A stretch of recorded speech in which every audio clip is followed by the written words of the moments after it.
दोस्तों आज की इस वीडियो में हम आपको बताएंगे पंचकर्मा क्या है और उससे हमारे शरीर को क्या बेनिफिट्स होते हैं, इसे हमें कराना क्यों जरूरी है। तो दोस्तों हम बात कर लेते हैं इसके बेनिफिट्स की। सबसे पहले तो एक आयुर्वेदिक चिकित्सक ये बोलते हैं कि वर्ष भर में यानी कि साल भर में एक बार पंचकर्म करना जरूरी है। उससे क्या है, जो हमारे शरीर है उसका शोधन हो जाता है और हमारे शरीर का जो है पूरा कायाकल्प हो जाता है और सभी तरह के जो रोग हैं या शोक है या तनाव है सब मिट जाते हैं। तो आइए जानते हैं पंचकर्मा क्या है और इसके क्या फायदे हैं। तो पंचकर्म जैसे 5 क्रियाएं अर्थात 5 तरह की ऐसी क्रियाएं जिससे शरीर स्वस्थ होता है और इसके मुख्य प्रकार बताते हैं हम आपको। तो इसमें 5 ऐसे कौन सी क्रियाएं हैं दोस्तों। तो सबसे पहले हम पहली क्रिया की बात करेंगे, बमन क्रिया। तो बमन क्रिया में दोस्तों इसमें उल्टी कराकर शरीर की सफाई की जाती है। शरीर में जमे हुए कफ को निकालकर आहार नाल और पेट को साफ किया जाता है। दूसरा हम कर्म की बात करेंगे दोस्तों, विरेचन कर्म। इसमें शरीर की आंतों को साफ किया जाता है। आधुनिक दौर में एनिमा लगाकर यह कार्य किया जाता है, परंतु आयुर्वेद में प्राकृतिक तरीके से यह कार्य किया जाता है। फिर अगला दोस्तों हम बात करेंगे 3rd नंबर पे निरूह बस्ती क्रिया। इसमें इसको निरूह बस्ती भी कहते हैं दोस्तों। अमाशय की शुद्धि के लिए औषधियों में क्वाथ डाल करके, दूध डाल के, तेल डाल के एक काढ़ा टाइप का बना लेते हैं और उसी से हम बस्ती देते हैं। एक दोस्तों हम बात करते हैं कि नाशा से डालने वाला यानी कि नस्या कर्म कराते हैं इसमें। तो नस्या में क्या है, सिर, आंख, नाक, कान, गले के जो भी रोग होते हैं दोस्तों उन सबको दूर करने के लिए हम नस्य कर्म कराते हैं या फिर कहीं कहीं हम शिरोविरेचन की अगर आवश्यकता आती है तो शिरोविरेचन भी कराते हैं दोस्तों।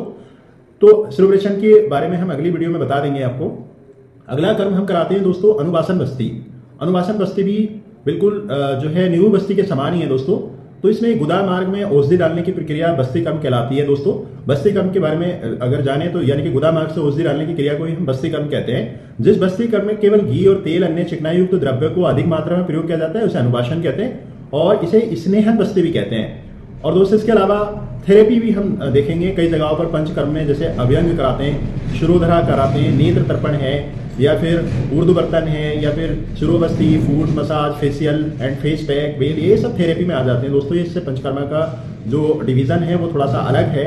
तो आइए बात कर लेते हैं। हमने बात की सबसे पहले बमन कर्म की, विरेचन कर्म की, निरूह बस्ती क्रिया की। निरूह बस्ती में दोस्तों इसमें क्वाथ की मात्रा ज्यादा ली जाती है और जो है तेल की मात्रा का कम प्रयोग किया जाता है, जबकि अनुवासन में हम तेल की मात्रा का ज्यादा प्रयोग करते हैं, क्वाथ की मात्रा का कम। नस्य में हम नासा मार्ग से ही हम डालते हैं, चाहे वो तेल हो सकता है, सड तेल हो सकता है या फिर कोई भी अणु तेल ले सकते हैं। ये हम अकॉर्डिंग टू अगर हमारे उर्दू जत्रिगत यानी कि गर्दन से ऊपर की कोई डिसऑर्डर्स हैं, कोई परेशानी है, जैसे हम देखते हैं जुकाम, खांसी, ये सब इनके लिए हम नस्य का प्रयोग कराते हैं। या फिर आंखों को हम अच्छा रखना चाहते हैं या फिर जो है मस्तिष्क को हम अच्छा रखना चाहते हैं तो उसके लिए हम नस्य क्रिया कराते हैं। थेरेपी में हमने आपको बता ही दिया, ये अलग अलग थेरेपी हो सकते हैं। आइए हम बात कर लेते हैं पंचकर्मा के दोस्तों फायदे। इससे लंबी और रोग रहित आयु प्राप्त होती है।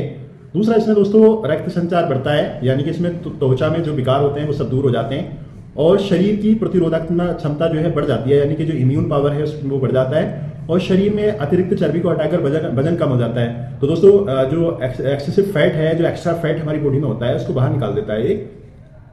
और अगला हम बात करेंगे दोस्तों, जैसे कुछ लोग आर्थराइटिस से, मधुमेह से, तनाव है, गठिया है, लकवा है, सर दर्द है, एड़ी में दर्द है, जोड़ों में दर्द है या फिर एड़ियां फट रही हैं उसके, या फिर स्मृति का कोई दोष है, नेत्र दोष है, मानसिक तनाव है, शारीरिक और मानसिक रोगों में हम इन सारे क्रियाओं को दूर करने के लिए, सारे रोगों को दूर करने के लिए हम पंचकर्मा ही बेस्ट थेरेपी मानते हैं दोस्तों।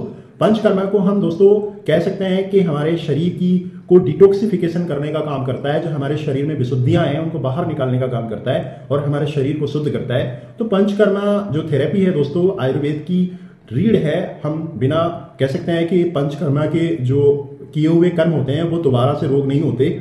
हम दवाइयों का खाते हैं तो उसमें दोबारा से रोग होने की संभावनाएं ज्यादा रहती हैं, बट अगर हम पंचकर्मा का प्रयोग करते हैं तो इसमें दोबारा से रोगों की उत्पत्ति नहीं होती, यानी कि दोबारा रोग जनन नहीं पाते। तो ऐसे में हम चाहते हैं कि आप पंचकर्मा के बारे में जानें और आप भी अपनी ऋतुओं के हिसाब से डॉक्टर्स के परामर्श अनुसार अगर किसी का कफ बढ़ा हुआ है तो वो बमन क्रिया कराए, किसी का विरेचन बढ़ा हुआ है मीन्स शरीर में पित्ती जैसा उछलना है, ये सारी चीजें अगर दिखाई देती हैं तो वो विरेचन कराए। इसके अलावा भी दोस्तों जो पीड़िकाएं हो जाती हैं, हमने देखा शरीर में पूरे फोड़े फुंसी निकल आते हैं तो उनमें एक क्रिया भी कराते हैं हम, उसमें रक्त मोक्षण कराते हैं दोस्तों। रक्त मोक्षण भी ये पंचकर्मा का ही भाग है, परंतु इसको आचार्य सुश्रुत ने माना है। तो निरूह बस्ती हमने बता ही दिया, पेट को जो पकवासीगत जो रोग जो मल इकट्ठा होता है उसको बाहर निकालने का काम करता है। अनुवासन बस्ती भी ठीक उसी प्रकार से है। तो हम इन सब चीजों को अपना करके अपने शरीर की शुद्धि प्राप्त कर सकते हैं और लंबी आयु प्राप्त कर सकते हैं, रोगों से मुक्ति पा सकते हैं। उम्मीद करते हैं आपको जानकारी पसंद आई लाइक कीजिएगा, सब्सक्राइब कीजिएगा, साथ ही साथ दोस्तों के साथ शेयर कीजिएगा। Thank you.